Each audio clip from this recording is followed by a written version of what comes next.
වසරේ ඉඳලා ගියේ උදේ ඉස්කෝලේ. මම සමදලා ප්‍රසාදනි. ඒ සාමාර්ථ තුනක් දාලා ඩිස්ට්‍රික්ට් රැංක් 5ක අයිලන්ඩ් රැංක් එක 213. රිසර්ච් ස්කෝර් එක 2.09. ඒ තැනට එන්න මට ගොඩක් අය උදව් කරා. ඒ අතර විශිෂ්ට චරිතයක් තමයි මනෝජ් සර් කියන්නේ. ඇත්තටම මම 12 වසරේදී මීඩියා තෝරගන්න එක හේතුවක් තමයි මනෝජ් සර් අපේ ඉස්කෝලේ හිටියා එතකොට. ඉතින් මම කියන්නේ ජීවිතේ ඔයාලා ලොකු ඉලක්ක තියාගන්න. අපි ආර්ට්ස් ගොඩේ විෂයක් වෙන්න පුළුවන්. ඒ වගේ සබ්ජෙක්ට් එකක් කරලා ඒ තුනක් දාලා ලෝ ෆැකල්ටි එකට ගියාම සර් ගැන මම අමතක කියන්න ඕනේ. සර් විශිෂ්ට චරිතයක්. අපිට ලැබිලා තියෙන ලොකු භාග්‍යයක් තමයි මනෝජ් සර් කියලා කියන්නේ. ඒ වගේ තාත්තා කෙනෙක් වගේ ඇත්තටම ජීවිතේම කියලා දුන්නා. ඔයාලා කිසි දෙයකට බය වෙන්න එපා. සුපිරි බුලට් එකක් කිව්වොත් නිවැරදි. හැමෝගෙම අහලා බලන්න. ක්ලාස් තියෙනවා නම් මේ මල්ලේ ක්ලාස් තියෙනවා ළමයි ඉන්නවා. ළමයි හිටියට වැඩක් නැහැ. ක්ලාස් තිබුණට වැඩක් නැහැ. රැල්ලට අහු වෙන්න එපා. නිවැරදි දැනත් ඕනේ. ඉතින් ඒ නිවැරදි ගමන් මගක හිමිපැත්තේ ඉන්න කෙනෙක් තමයි අපේ මනෝජ් සර් කියලා කියන්නේ.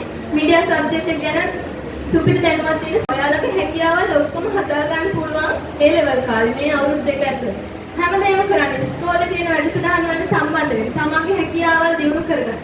එතකොට තමයි පාරක් හැදෙන්නේ තමන්ට යන්න පුළුවන්. ඉතින් මම සතුටු වෙනවා අද මම ඉන්න තැන ගැන. මම ස්පෝර්ට්ස් කරා, මීඩියා පැත්තෙන් ඒව කරා. ඊට අමතරව මම විෂය බාහිර තව නර්තනය වගේ ගොඩක් දේවල් හදාරලා ඒ හැමදේමත් එක්ක මම මුල් තැන දුන්නා මගේ ඒ ලෙවල් විෂයන් තුනට. මට ලොකු බලාපොරොත්තුවක් තිබුණා මම කවදා හරි ලෝය කෙනෙක් වෙනවා, ලෝ ෆැකල්ටි එකට යනවා කියලා.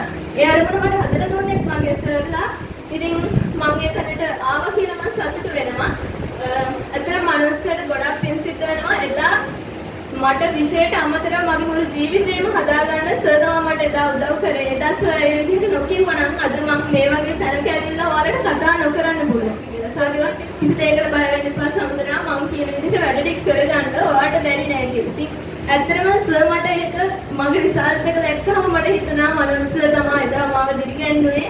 අද මම මෙතන ඉන්නේ මනෝජ් සර් නිසා කියලා මම ඇත්තටම සතුටු වෙනවා. 12 වසරේ ඉඳන්ම එක දිගට වැඩ කරා. මේ පාඩම් කරන්න ඕන දේවල් කරා, උගන්වනකොට ඒවා පාඩම් කරා, ගෙදර ඇවිල්ලා සබ්ජෙක්ට් එක බැලුවා. විෂයන් තුනම හැමදාම එක විදිහට පාඩම් කරා. ඕන දෙයකට මනෝජ් සර් මට දැන් ඉතින් කියන්න වචන නෑ. තමයි සර් මට වාර සතුටක් තියෙන්නේ. මගේ ජීවිතේ හම්බ වෙච්ච හොඳම ගුරුවරයෙක් මනෝජ් සර් කියලා කියන්නේ. ඔයාලා වැඩ කරන්න, මහන්සි වෙන්න, පාඩම් කරන්න. තමන්ගේ ඒ ලෙවල් කියන්නේ ඉතින් තමන්ගේ විභාග කියලා හැමෝම කියන්නේ ගුරුවරුන්ගේ දැනුම අරගෙන කියන විදිහට වැඩ කරලා ඔයාලා අරමුණු තියාගෙන වැඩ කරන්න.